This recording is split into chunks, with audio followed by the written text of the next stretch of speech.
জীবনের অর্থ কি?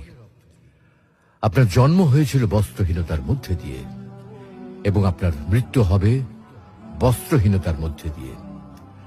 আপনি পৃথিবীতে এসেছিলেন অত্যন্ত দুর্বল হয়ে, এত দুর্বল ছিলেন যে মার সাহায্য ছাড়া খাবারটুকু মুখে নিতে পারতেন না।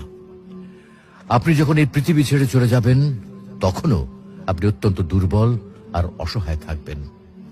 তখন আপনার কাফনের কাপড়টুকু আপনি নিজে পরতে পারবেন না, আরেকজন আপনাকে তা পরিয়ে দেবে।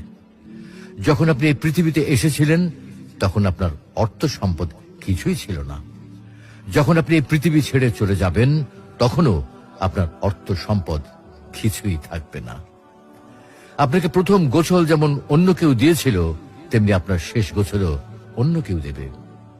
আপনি যেমন পৃথিবীতে একা এসেছিলেন, ঠিক তেমনি ভাবে আপনাকে পৃথিবী থেকে একাই চলে যেতে হবে।